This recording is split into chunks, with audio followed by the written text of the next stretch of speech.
Welcome Home, a podcast for veterans about veterans by veterans, is a project of Willing Warriors and the Warrior Retreat at Bull Run.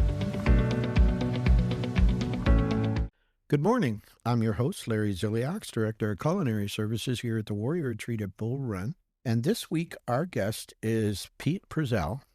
He's the president of the Capital Beltway Warriors, which is a hockey team of veterans, wounded warriors here in the DMV. When I heard about this from another guest, podcast guest, I said, that's pretty amazing because I've never heard of anything like that. And it's, I guess it's just a unique and unusual, awesome way to get veterans connected to the community. Pete, welcome to the podcast. Hey, Larry, thanks a lot. This is awesome.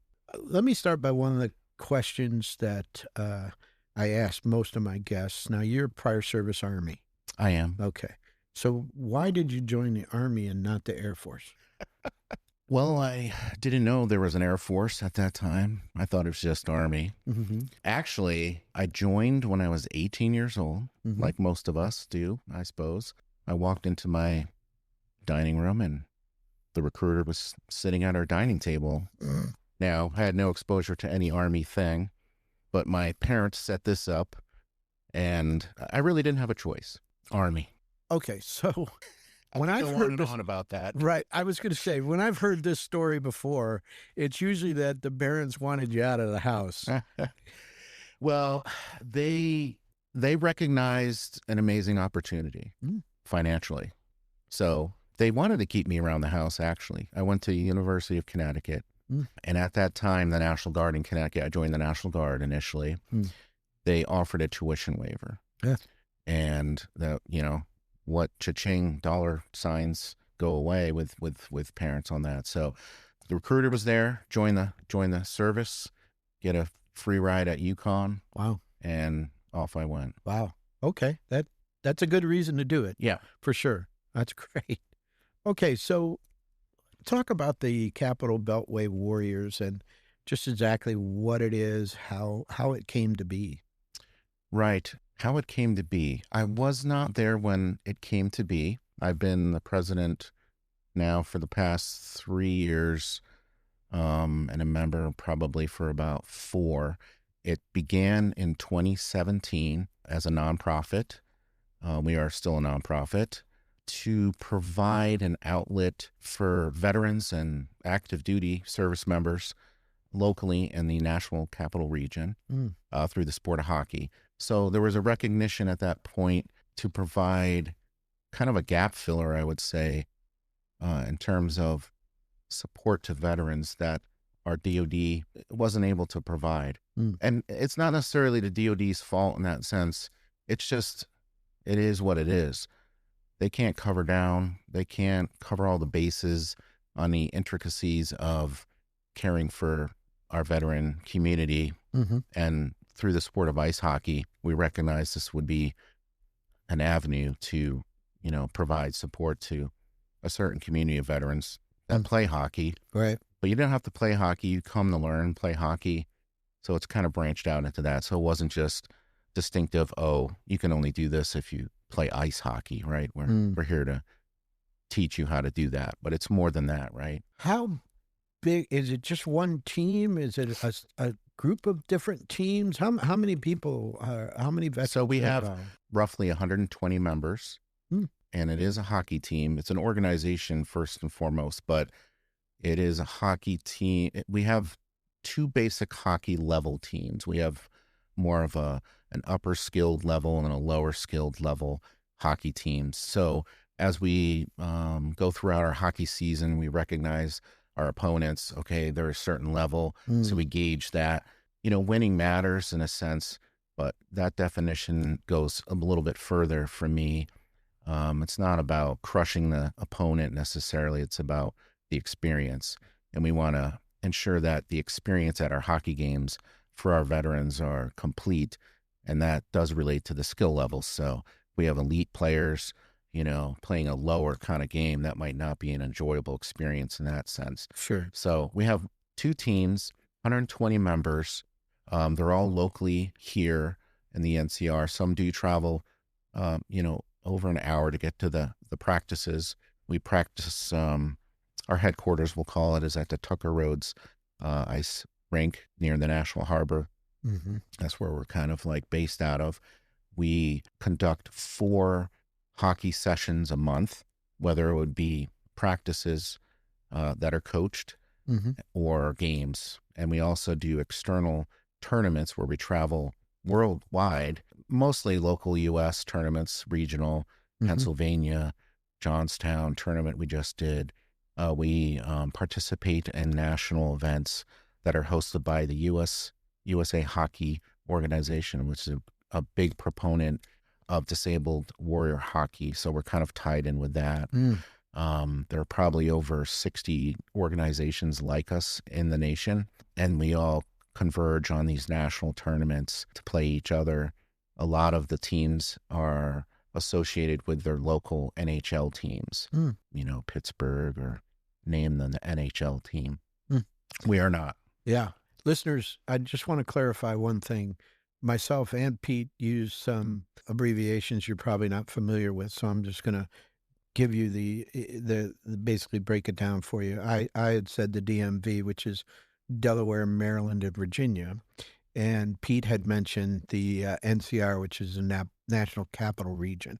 So for our listeners who aren't in this area, that's what those mean. And we'll try not to use those kind of acronyms any further. For somebody like myself who doesn't play hockey, doesn't watch hockey, doesn't know anything about hockey, other than the people that I know who watch hockey, especially go to live hockey games, are nuts about it. 120 hockey players seems like a lot. Every time I've caught some game on TV, it seems like each side has about 5 or 6 people out there. So do you kind of rotate them in? We do rotate them in. It's about availability. We have kind of a check-in status for the games in particular. You're looking at a max roster of like 18 players that can participate. Yes, there are 5 hockey players at a time on the ice. The sport of ice hockey is so invigorating and fast moving, and that we rotate them out, right? So you can have these 18 players out there for an hour and a half just killing it on these sprints that they're doing. So but to answer your point there of 120 members, there's a rotation. We have operations director that gets involved with selecting the teams, who gets to play, who's played last, that kind of thing. So the opportunity is there for everybody. Is this a year-round thing? Or? It is a year-round thing. 12 months, 4 times a month is our goal for our touch points for our veterans. That's when we can really have a lot of participation at our practices. Right. We have more than 18 there. We could have up to 30 people on the ice. So they're not all 120 are coming out. It's based on their personal schedules and their availability. But it is a year-round thing. Summer, hockey's kind of developed into a year-round sport now. Traditionally it was just like wintertime, cold, right? It was outdoors. Yeah, that kind of thing. But now ice rinks need to make their money, of course, and they're able to supply ice hockey year-round, summertime. When you're not playing games, but you're sort of practicing, are the more advanced players kind of mentoring the ones that are beginning or have come to try and learn how to play hockey? Yes, we do have that happening during it. It is difficult to run like a practice with the multi-skills. We have a whole mentorship thing there to help our new players. But a lot of times we've segmented our practices for like an upper skilled practice, lower skilled. There's safety issues. It is so fast when you consider, you can get up to 20 plus miles per hour on the ice if you're super skilled. Imagine getting, run into by that. And you just got to have your head on a swivel, right? So, yeah. Oh, for sure. So how does this game go down? Now you're playing another team, not veterans. And do we still see the aggressive contact sport that it is when you turn on the TV and see a professional game where they're just beating hell out of each other? Is that go on at this level? I would say jokingly in our minds, we think we're playing an NHL game. We're out there, but it is not as physical. It's physically demanding. Right. It is a physical sport. However, our games are non-checking. So we don't have that full-on checking that happens. Right. It is physical, no doubt about it. Right. The rest of it's there. The emotions, we do not encourage fighting, which is part of a hockey culture thing and allowed. Right. Not really allowed in our community, in our games when we play. And it's a rare thing. That's just an emotional, heated thing. It is very physical. Yeah. Yeah. Yeah. Listeners, I want to direct your attention to the webpage. It's capitalbeltwaywarriors.org, O-R-G. And go there and take a look. You're going to find a way to donate. And my regular listeners know, bang on that donate button and give what you can.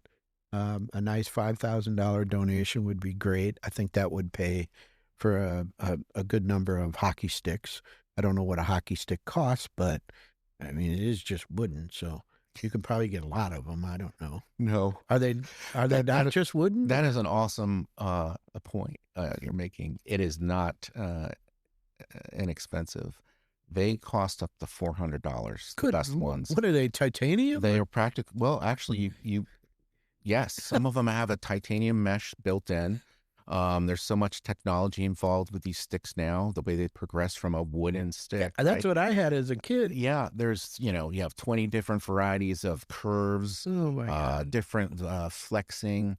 So you can get cheaper sticks than 400, but I would say the good high quality sticks that you can purchase are going to be 150 and above. And part of our soul leaves our body when one of our stick breaks on the ice. We have to have extra have a little ones. ceremony for We have it? a little ceremony, that kind of thing. We cry a little bit. It's okay. It's okay. Well, okay, so there you have it. These sticks are expensive, Yeah. so they're going to need To your point. all the donations you Yes. can give them. Holy cow! That's crazy. Let's talk about the veteran that comes to you. Yeah. Mm-hmm. Of course, prior service. Is there a particular age group that they fall into, or conflict, or No. So we are unique. There's another warrior-like organization in our area, and that's awesome. But we are different, that we accept both active duty and veterans. So really the baseline for membership to be part of our program is that you had to have a DD-214. Technically. You could have served one day, you're in, we got you, right? We recognize that. You raised your right hand, you committed, we honor that, right? So we're here for you. So it's all ages. We have all ranks. There's no rank on the ice, by the way. There's no, hey, General, can you pass me the puck? That doesn't work out. So we have admirals. We have all types, all services, all status. We are considered a disabled veterans hockey team. When we go to these tournaments I was mentioning earlier, that's a disabled veterans tournament situation where you have to be 10% disabled to qualify for that. But in general, it's like every flavor military, we're out there. So people do come to us, they seek us out. They love hockey. Firstly, they're PCSing into the region, permanent change of station. They're moving, right? And so they want to continue their hockey experience. So they look our club up. Or they're retirees or veterans that need help, or transitioning military members. And that's really where we get the best bang of our buck and our mission, vision, focus, mind, body, soul approach to our organization and what we really do. I think when we leave the military, we lose a little bit of our meaning in life, a little bit, and the transition can be rough. Purpose and tribe with these. Yep. And we provide the purpose and tribe. We have that high adrenaline sport, which is your military service. That's what you did. It was high adrenaline activities. We have that. We have the tribe. We have saved lives. I'm going to say it. We have. It's mainly a mental health thing, but also a physical thing. And it gets people moving again. So there's a health aspect when it comes to physical. You're out there on the ice, but mentally, the invisible challenge, taking care of veterans, we have definitely provided for that. And when I talk about we're filling a gap, transition assistance, when you go through a transition in the military, it is a quick process. You go to the class, it's engaging, but there's a lot being thrown at you, but you can't really process leaving the military after 20 plus years in 2 weeks. Yeah. It takes a year to discover what you need, Mm-hmm. and so forth and so on. So anyway, we're there as an outlet in that sense. Yeah. So just so our listeners are clear, you don't need to be a disabled veteran to play. It's open to all veterans. Correct. Okay. Where, I guess your elite team Mm-hmm. are these veterans in active duty who like grew up in Minnesota and just, Boston, places where they played this since they were 4 years old. I'm Right. guessing you don't have many guys from Louisiana that are playing on your No. elite team. I don't think we do. I will tell you that to become a skilled hockey player, you have to usually learn the sport at a young age. I started when I was 2 years old. I'm not going to say I'm an elite player, but these players that are the elite ones, they've started at a young age. They were in a program. They had parents that supported them. I will tell you that the sport of hockey is not cheap, as we just discovered with the hockey sticks. Yeah. Ice time and so forth. It all costs a lot of money, and the time it takes for parents to get out there and so forth. So you've got your parents supporting you. So these players, they continue the sport of hockey as they grow up, and they enter, they get into a high school situation where they have a competitive team, and then a lot of them have played like a college, either club or at an academy or something like that. So those are our elite guys and gals. But we do have beginners that are quite surprising. I mean, the military is so adaptable to you've served, you can adapt, right? You can learn quickly. You got to learn quickly. Yeah. I'm so blown away and impressed by a lot of our new members that are just learning to play. We have a lot of people just learned 3 years ago, 4 years ago, and they're out there learning and making an impact on the ice. The sport of hockey requires intelligence. We talk a lot about hockey intelligence. And so you have the hockey intelligence, but your body can't necessarily get there, right? Necessarily. But do each of these service academies have hockey teams? Sure. West Point's got a team. The Navy's got a team. Right. Air Force has a team. Wow. They have their own rivalries, just like the football situation. Yeah. Oh. And so they're in their own categories in the NCAA and so forth. Yeah. Right. Mm-hmm. Listeners, again, that webpage is capitalbeltwaywarriors.org. Go to the webpage, check out everything they got going. And you guys have a Facebook page too. We do. All right. And so check that out. Share it with everybody, especially if you know a veteran who had played hockey growing up, is looking for a way to connect. Please forward that link to them. Put them in touch with this. And, they might not be playing hockey now, but I guarantee you they grew up in the northern tier states.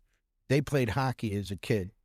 They skated. I don't know how they did it. I tried to skate one time, about killed myself. My ankles weren't, they were like, no, we don't want any part of this. But if they grew up in, North Dakota, Pennsylvania, Wisconsin, Minnesota, they played hockey growing up. And so put them in touch with this organization. Say, hey, check it out. I know you've got some events coming up, and this is one of the things that I was really interested in. Where can the public go to support the team when it plays? Right. Yeah, we need our fans, right? Yeah. That's important. Our next game is on the 13th of December at 8:30 p.m. And we're playing at the Piney Orchard Ice Arena near Annapolis. We're going to be playing against the Anne Arundel County Police Department. That should be a fun game. Playing some law enforcement guys and gals. So that should be interesting. But that'll be a very competitive game. That's going to be a more competitive lineup. let me just Yeah. stop you there because something you just mentioned. Mhm. You were going to play against these cops, Yeah, guys and gals. sure. Do you have any female veterans We do. on the team? Absolutely. It's everybody. We welcome everybody. And we do. And we have competitive females. They're highly skilled, amazing players. So And again, they grew up playing it. they grew up Yeah, playing. yeah. They are so With their tough. brothers probably and Yeah, took a lot of right. hits. Yeah. Wow. So we welcome them, and it's seamless Now, what they provide. okay. So you have that one coming right up, the 13th of December Mhm. in near Annapolis. Any others? We do have a local, we'll call it local for the St. James Sports Facility in Springfield, Virginia. It's a big complex. They have 2 ice rinks there. Wow. We're going to be playing a Warrior hockey kind of showcase on the 27th of December at 6:30 p.m. Public would be welcome there, but we're doing it as part of the Gonzaga High School boys teams.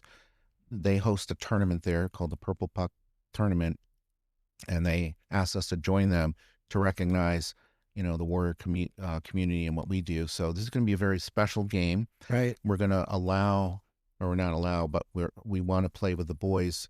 So we've invited some of the boys to play on our team. Huh. So we're playing each other on this game. The Capital Beltway Warriors 1 will play against the 2 team, and then we'll have some of the boys mixed in from the tournament. So there's about, I can't remember how many teams, but maybe 12 teams are coming to this tournament, maybe more. But they'll have one boy from each team be part of our team. So Is that a whole weekend? it is the tournament is a whole weekend. Yeah. We'll be there on the Saturday night. You can come out and watch that. We'll have our own setup there, our CBW booth or whatnot, and you can learn about us there and see hockey locally. Perhaps it's local for you, so that's a fun event. And do these type of games like that? Is there an admission fee, or is this open to the public? It's open.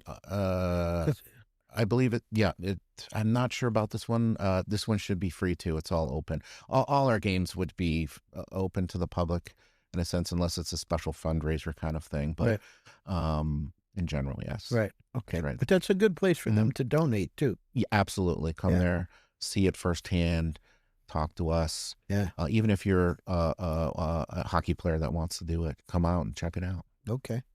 Well, that's great. And listeners, you can find more information on their Facebook page for any of the upcoming events.